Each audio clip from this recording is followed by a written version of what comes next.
Hello friends, हम लोग आज स्टार्ट करने जा रहे हैं मोशन, जो कि चैप्टर 8 है क्लास 9th साइंस का। बट वो चैप्टर फर्स्ट है फिजिक्स का क्लास 9th। सो पहला टॉपिक है इसमें मोशन।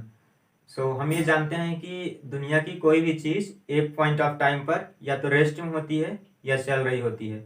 हम लोग मोशन को डिफाइन कर लेते हैं।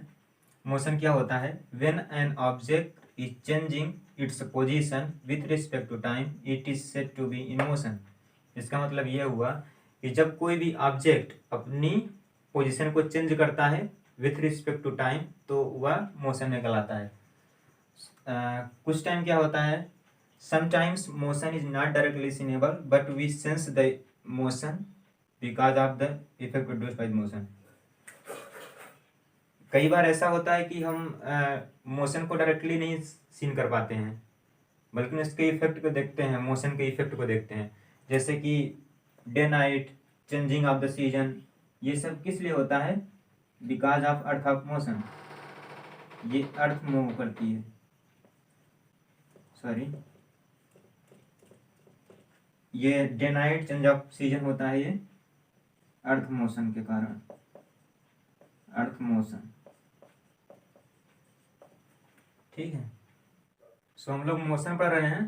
उसमें हम लोगों ने पहला पॉइंट ये देखा कि समटाइम्स क्या होता है, हम मोशन को डायरेक्टली सीन नहीं कर पाते हैं, बल्कि जो इसके द्वारा अफेक्ट प्रोड्यूस होता है हम उससे मोशन को सेंस करते हैं। जैसे कि हवा चलती है बट वो दिखती नहीं है। हम लोग पेड़ के पत्ते उससे जो हिलते हैं हम लोग उसको सेंस करते हैं कि हवा चल रही है। जैसे changing of season, day night, ये सब किसके कारण होता है? Due to motion of earth. इसमें अगला पॉइंट है एन ऑब्जेक्ट एट रेस्ट में appear in motion to a person. मतलब एक ऑब्जेक्ट जो रेस्ट में होता है फिर भी एक पर्सन के लिए मोशन में अपीयर हो सकता है। क्यों? Because of concept of frame of reference.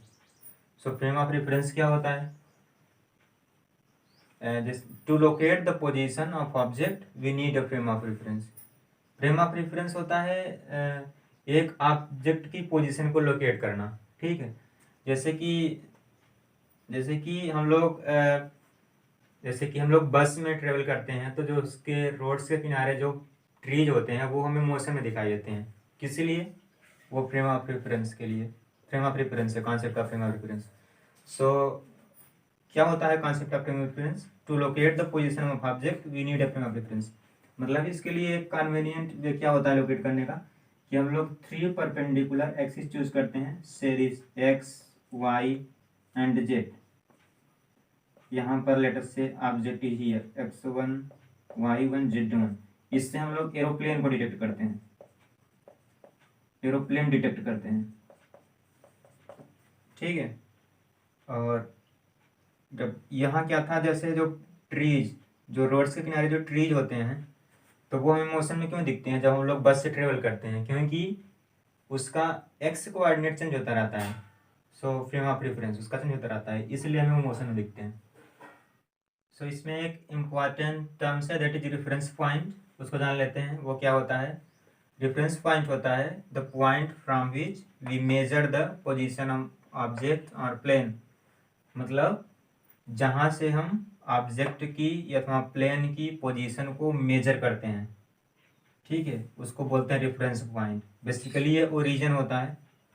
ठीक है, जैसे एक ऑब्जेक्ट ओरिजिन से x1, y1, z1 पहुंचा। ठीक है, तो बेसिकली ये ओरिजिन होता है, हम लोग यहीं से ऑब्जेक्ट की पोजीशन को अथवा प्लेन की पोजीशन को मेजर करते हैं। इसमें अगला टॉपिक है टाइप्स ऑफ मोशन। उसमें फर्स्ट टाइप है motion in 1D। Motion in 1D क्या होता है? If only one of the 3 coordinates specifying the position of object changes with respect to time. इसका मतलब ये हुआ कि अगर केवल एक कोऑर्डिनेट, जो 3 कोऑर्डिनेट होते हैं एक्स वाई जेड, उसमें से केवल एक कोऑर्डिनेट जो होता है अगर ऑब्जेक्ट की पोजीशन को स्पेसिफाई करता है विथ रिस्पेक्ट टू टाइम तो उसको हम लोग बोलते हैं मोशन इन 1D।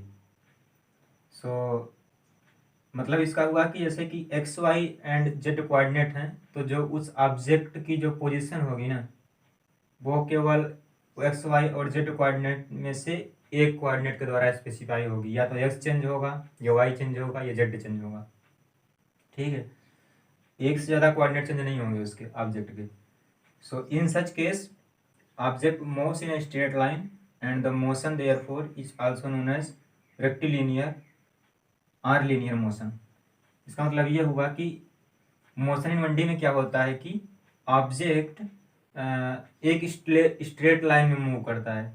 ठीक है, इसीलिए हम इसको रेक्टिलिनियर मोशन अथवा लीनियर मोशन में भी कहते हैं।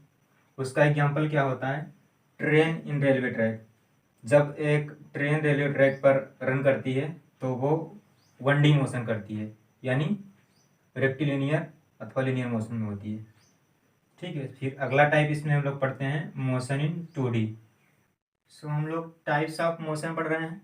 सो इसमें हम लोगों ने पढ़ लिया मोशन इन 1D। सो अब देख लेते हैं motion in 2D। Second type है मोशन इन 2D। सो वो क्या होता है, if 2 of the 3 coordinate specifying the position of object changes with respect to time। अगर जो 2 कोऑर्डिनेट होते हैं एक्स वाई और जेड में, वो ऑब्जेक्ट की पोजीशन को स्पेसिफाई करते हैं विथ रिस्पेक्ट टू टाइम, तो उसको हम लोग बोलते हैं motion in 2D। In such case object moves in plane. इस केस में क्या होता है, ऑब्जेक्ट एक प्लेन में मूव करता है। वहाँ पे एक स्ट्रेट लाइन में मूव कर रहा था, यहाँ पे ऑब्जेक्ट एक प्लेन में मूव करता है।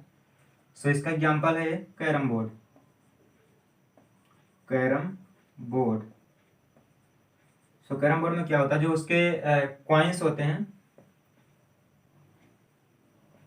Coins moves in 2D। जो उसके कॉइन्स का मोशन होता है ना, वो 2D में होता है, कैरम बोर्ड के कॉइन्स का मोशन। सो हम लोग इसमें अगला टाइप्स देखेंगे मोशन इन 3D। हम लोग टाइप्स ऑफ मोशन पढ़ रहे हैं। सो उसमें हम लोगों ने पढ़ लिया है motion in 1D, motion in 2D। सो हम लोग पढ़ लेते हैं मोशन इन 3D। ये क्या होता है, if all the 3 coordinates specifying the position of object changes with respect to time. अगर जो तीनों कोऑर्डिनेट होते हैं, यानी एक्स वाई और जेड, तीनों कोऑर्डिनेट जो होते हैं वो ऑब्जेक्ट की पोजीशन को स्पेसिफाई करते हैं विथ रिस्पेक्ट टू टाइम, तो उसको बोलते हैं हम लोग मोशन इन 3D।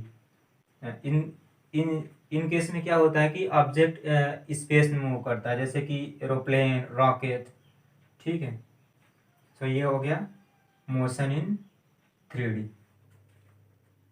हम लोग समराइज कर लेते हैं हम लोगों ने क्या क्या पढ़ा है। हम लोगों ने पहला टॉपिक पढ़ा मोशन। मोशन को डिफाइन किया, मोशन क्या होती है, any object is said to be in motion if its position changes with respect to time. अगर किसी ऑब्जेक्ट की पोजीशन चेंज होती है टाइम के रिस्पेक्ट में, तो हम लोग उसको मोशन में कहते हैं उस ऑब्जेक्ट को। एंड देन उसके बाद हम लोगों ने concept of frame of reference देखा। वो क्या होता है, to locate the position of object. ठीक है, जैसे एक्स वाई और जेड, सो हम लोग उससे एरोप्लेन को डिटेक्ट करते थे। एंड उसके बाद हम लोगों ने पढ़ा types of motion, motion in 1D, motion in 2D, motion in 3D। ठीक है, सो हम लोग अगला टॉपिक पढ़ेंगे इसमें motion in related parameter. Motion related parameter क्या होते हैं, इसमें 5 पैरामीटर्स हम लोग उसके अगले क्लास पढ़ेंगे। आज के लिए इतना ही। सो और हाँ यार, एक छोटी सी रिक्वेस्ट है, अगर थोड़ा सा अच्छा लगा हो तो चैनल को सब्सक्राइब कर दीजिएगा।